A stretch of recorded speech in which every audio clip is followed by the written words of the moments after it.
For years, people had watched Good Times with love in their hearts, never imagining that the laughter and warmth they saw on screen hid something much darker. The show had started in 1974 and quickly became a cultural landmark, showing the life of a working-class African-American family in Chicago. It made people laugh, it made them cry, and it made them think.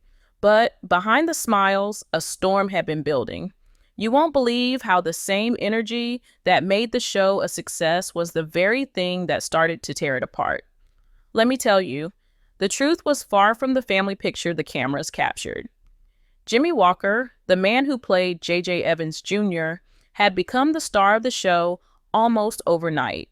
His dynamite catchphrase was on everyone's lips, and his wild comedic style brought huge laughs from the audience. But what makes this story different? That rise in popularity did not make everyone happy. Some of his co-stars, especially Esther Rolle, who played the strong and serious mother Florida Evans, saw the growing focus on JJ as a dangerous shift. She believed the show had been created to show real African-American life with dignity, not to turn into a lighthearted comedy filled with catchphrases. At first, the disagreements between them were quiet, just small differences of opinion. But as the show went on, the gap between their visions widened. This is where it gets interesting. The early years of Good Times had a balance. Funny moments from JJ, deep and emotional storylines from Florida and the rest of the family. But slowly, the balance started to tilt. JJ's comedic style was drawing massive attention, and more episodes began to center around him. Esther Rolle did not like it. She thought the serious message of the show was being buried under slapstick humor. She had fought from the start for the show to show African-American struggles honestly. Issues like poverty, racism, and the fight to keep a family together. Now, she felt all of that was slipping away. Jimmie Walker saw things differently. From his point of view, the audience loved his comedy, and comedy was what kept people watching. He believed that making people laugh was just as important as the serious themes. But here is the shocking part. Their differences weren't just about scripts anymore. It became personal. Walker felt that Esther Rolle looked down on his style, and Rolle felt that Walker didn't respect the show's original purpose. What had once been just creative tension started to turn into resentment. On the set, they were professional enough to get through scenes together, but insiders later revealed that the warmth between them had faded. Some crew members said they noticed moments when the cast avoided each other between takes. Even meetings about the direction of the show could become tense. And then there was the issue of screen time. As JJ's popularity grew, his scenes increased, and Rolle's presence began to shrink. She felt her character's importance was being cut away piece by piece, and after the third season, she even left the show for a time. This decision shocked fans, but behind closed doors, it was a direct result of these disagreements. The craziest part was that no one outside the set truly understood how deep the problem went. Fans kept watching, laughing at JJ's antics, unaware that the cast was slowly splitting into sides. Some supported Walker's comedic style because it brought ratings. Others agreed with Rolle's fight to keep the show serious and socially important. These sides weren't just divided in opinion, they were divided in trust, and when trust is gone, everything else starts to crumble. As the season went on, the tension behind the scenes only grew stronger. What had once been small disagreements turned into silent battles that affected almost every part of the production. Jimmie Walker, riding high on his fame, felt he had earned the spotlight. But Esther Rolle, firm in her beliefs, saw that spotlight as damaging the show's soul. Destiny took an unexpected turn when even the producers found themselves caught between them. On one side, they needed Walker's humor to keep ratings high. On the other, they understood Rolle's demand to protect the show's original purpose. It was a constant balancing act, and it was wearing everyone down. Meetings that were once about storylines and creative ideas started turning into debates, sometimes heated, sometimes cold and quiet. Walker's improvisations on set, which audiences loved, often clashed with the writer's scripts. Rowley would openly criticize these moments, believing they pulled the focus away from meaningful storytelling.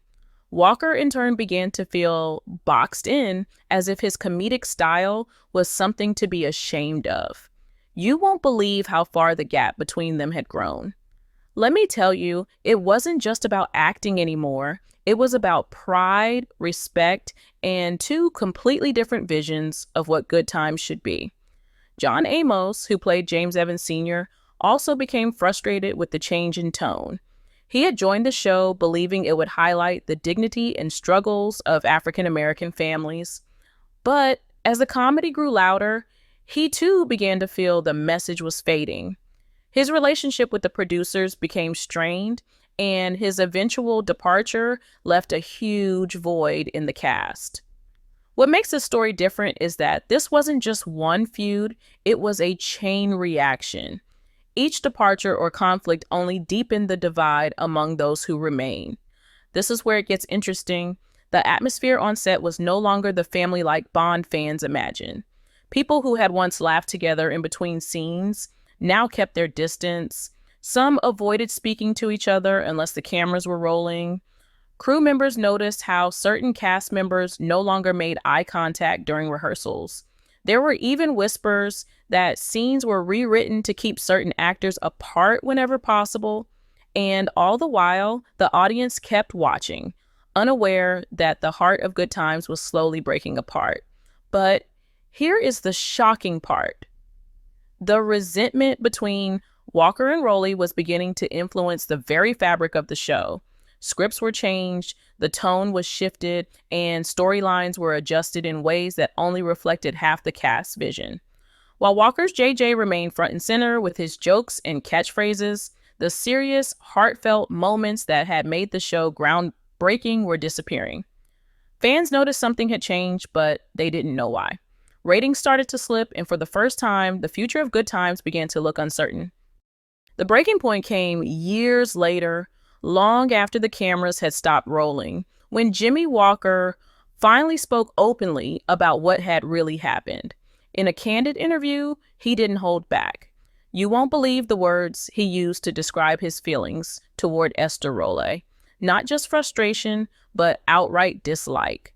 Let me tell you, he admitted he truly hated working with her, and it wasn't because of petty drama.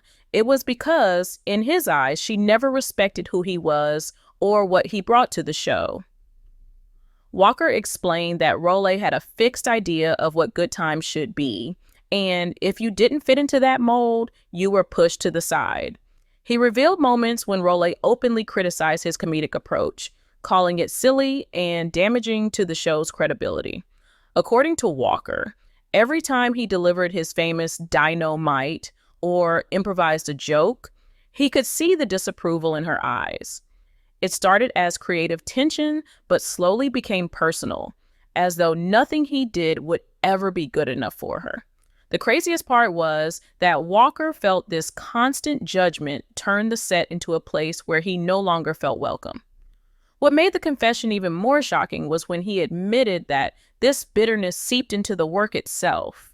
This is where it gets interesting. Walker said the tension between them didn't just affect their relationship, it bled into the entire cast dynamic. Actors picked sides, scenes lost their spark, and even the crew sensed that the magic was fading. He believed the constant strain drained the energy out of the performances and over time weakened the quality of the show. He admitted that when the atmosphere becomes toxic, it changes how you perform, how you think about your role, and how much you can give to the audience. But here is the shocking part. Despite all the bitterness, Walker confessed he carried regret. He wished the conflicts had been addressed differently. He wished they could have communicated more openly instead of letting the resentment grow. He even acknowledged that Rolla, in her own way, was trying to protect something important, the dignity and purpose of the show. Yet, by the time he realized this, it was far too late. The show's tone had shifted, its audience had changed, and the original heart of Good Times was gone. In the years after his confession, other voices from the cast and crew added more layers to the story.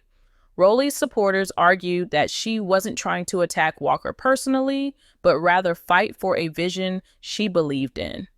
John Amos confirmed that the shift toward lighter comedy was a source of frustration for many, not just Rowley. Production staff admitted they had to work around personal conflicts, sometimes rewriting episodes to keep certain actors apart.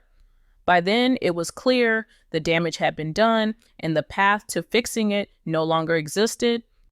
As Good Times moved into its final seasons, the cracks behind the scenes could no longer be hidden. The once tight-knit cast had become a group divided, and the warmth that viewers fell in love with was now just part of the script. You won't believe how quickly the energy shifted. With John Amos gone and Esther Roll having temporarily left, the heart of the Evans family felt incomplete. Jimmie Walker remained the central figure, but the show leaned more and more into lighthearted comedy, and the serious storylines that once gave it depth started to disappear. Ratings began to drop, and whispers about the end of the series grew louder. Let me tell you, the producers tried to save it. They adjusted scripts, introduced new characters, and tried to recapture the balance that had made Good Times a hit. But what makes the story different is that the problem wasn't just in the writing, it was in the relationships. The cast, once a family, now carried years of unresolved tension. Scenes were performed with professionalism, but the genuine connection was gone.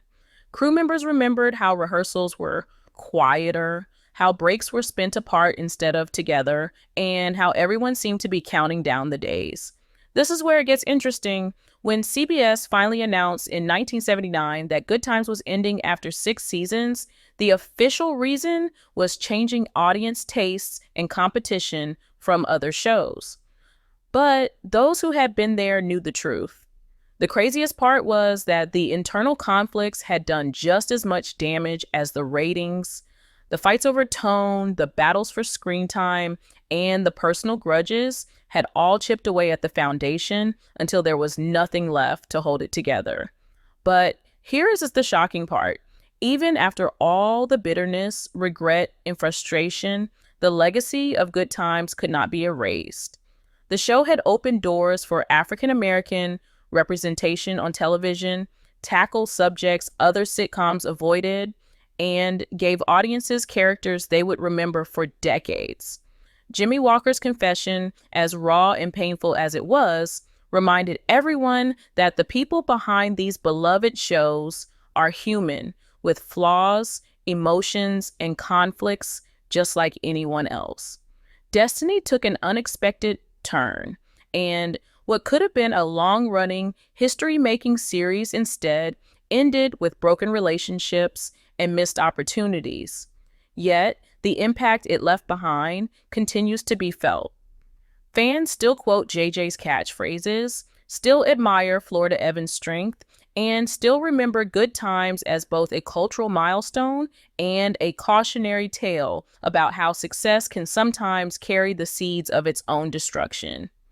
And while the truth behind the scenes may have been more complicated than the stories we saw on screen, it's that very complexity that makes the tale of Good Times unforgettable